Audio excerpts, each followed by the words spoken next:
Quinn girl. I'll be talking about the year 2020. I just kind of wanted to summarize the year that I went through. Not just me, everyone went through it. Let's start off with the beginning of the year, January. Now, for me, January was that month where nobody really knew what was going to happen because everyone was just busy traveling because of holidays, to visit family, friends. January, that was the period where my mom and I, we had a desire to want to go traveling. So, but other than traveling, we also wanted to visit my family back in China. I have the dates right here. So, January 17th to 28th, I was in China, Beijing. Yeah.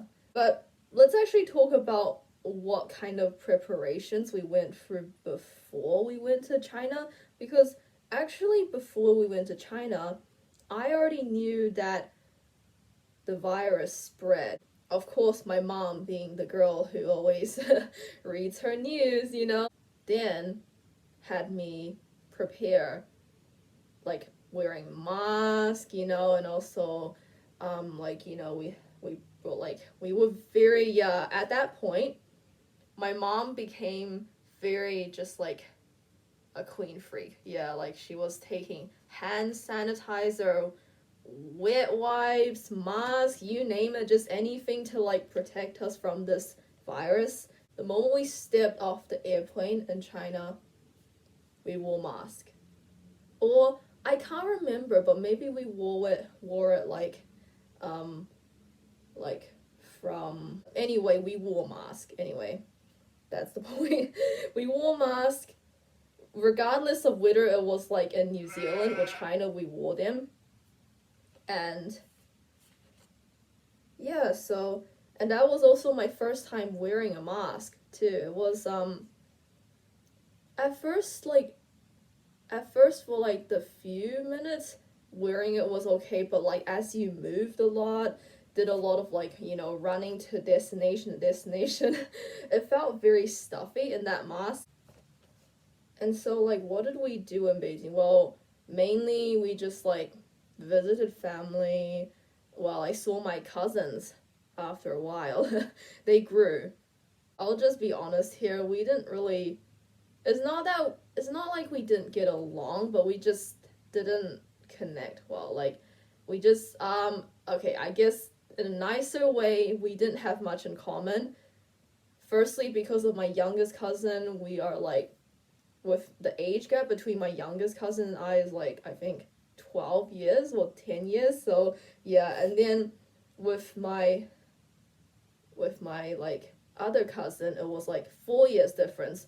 But then again, we were very different personality wise, so and also I guess we were both very awkward talking. It was kind of awkward after a while, just meeting each other, and we just didn't really know how to communicate with each other. It was, it was nice to see them. In a while, it was nice to see my aunt and my uncle, and yeah, it was just nice to see them after a while. During the time I was in Beijing, China, everything I saw, heard, everything was just COVID related. And yeah, everyone talked about it, and everyone talked about how the government would handle the issue, in China. Everyone just everyone was so involved in talking about this that I kind of also had to listen in, even though I didn't really know how to contribute, but I just had to listen in as well. Then after Beijing, we went to South Korea. That was only for one day. We only stayed in South Korea, specifically Seoul, for one day. But the moment we landed in South Korea took such good precautions. Honestly, they were very strict. Yeah. So strict in a good way. Yeah, they took a lot of they took action when it comes to you know, trying to contain the virus spreading. Yeah.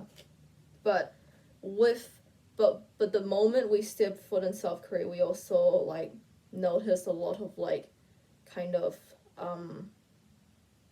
negative behaviors, especially towards China, because China is where the virus like originated from, and like especially when we go to foreign countries other than not foreign countries. I mean, when we go to other places that are not China, there are certain people who behave very like they have a different they start their perspective and their attitude towards Chinese people took a turn. Like they suddenly, you know, doesn't mean treating us badly, but like the way they talk to us, I could feel that they were just they were just very wary about what we would be doing because yeah, so I guess, and also when I was staying at that hotel in South Korea, it was just very unpleasant because like yeah, like honestly, I had like a big dream about what it would be like the moment I stepped foot in South Korea, and my like whole perception of that really just like got destroyed because like of the whole COVID thing. Yeah.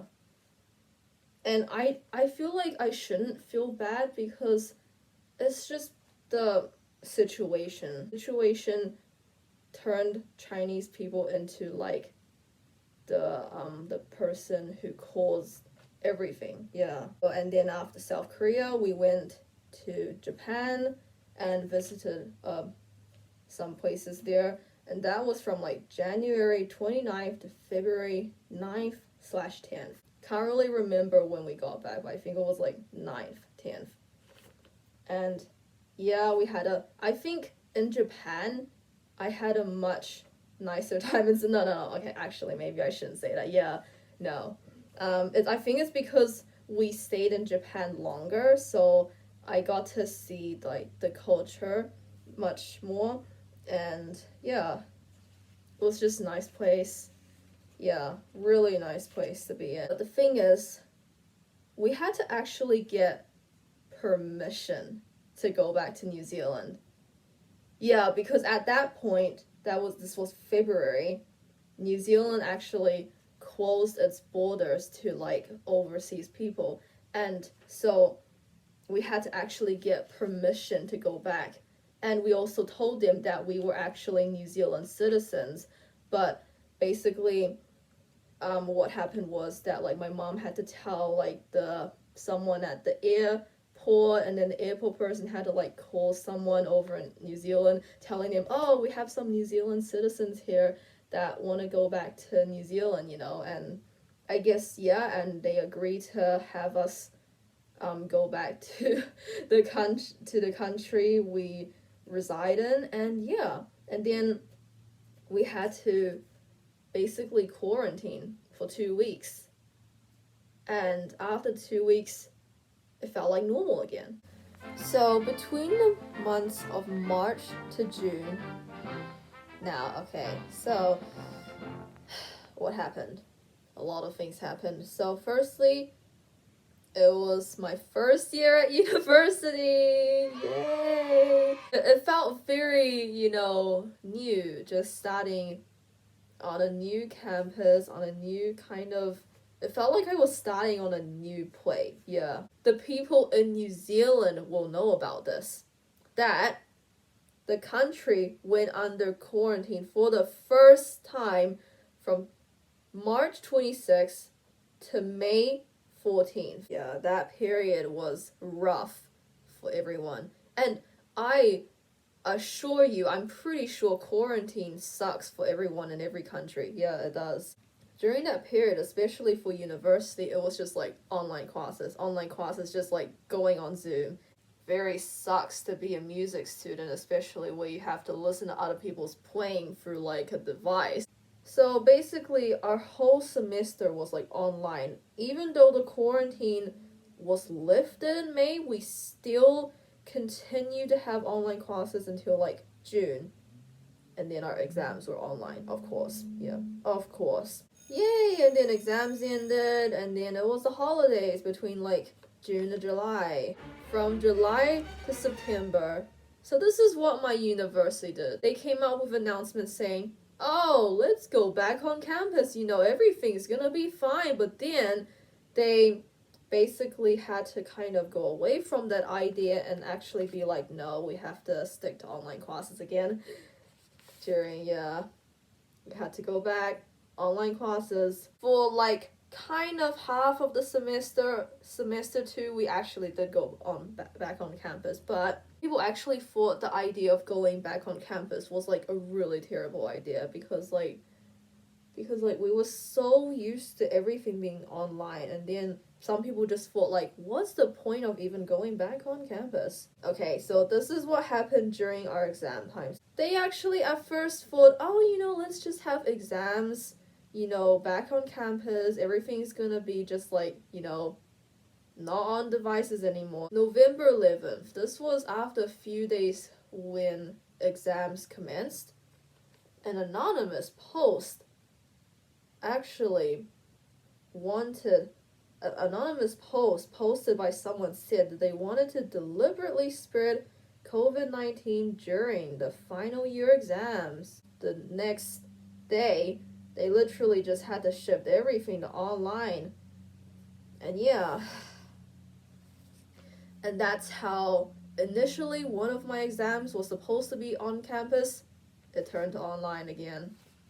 What a bummer. Well, I mean, some people actually thought that this was a good idea because I don't know what other people think. I'm just saying what I think. I wanted to do it on campus, and I discussed this with someone, and they said, yeah, they didn't understand why I thought that, but like for me, I just, I wanted them to not break their promise, because initially they said we're going to do exams on campus, but things changed and we had to do it online.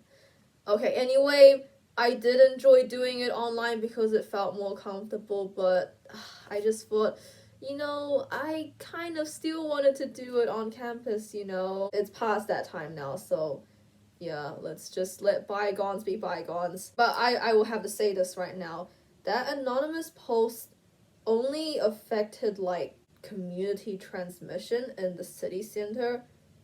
Okay, so I live in Auckland, so it like only kind of affected the city center. The actual like Auckland itself didn't really go under like quarantine. It just, that area was just kind of like a bit, things started to change. But anyway, New Zealand has taken great action during this time, and I feel very grateful about what the government has been doing.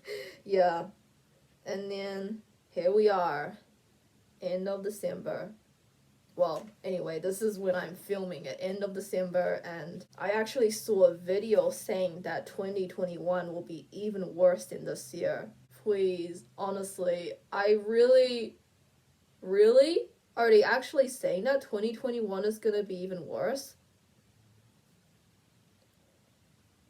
Oh, I'm getting anxious now. Yeah, when they say it like that, it does make people feel really anxious, but, maybe let's look to the bright side. Maybe the vaccine that they came out with might do some good, who knows?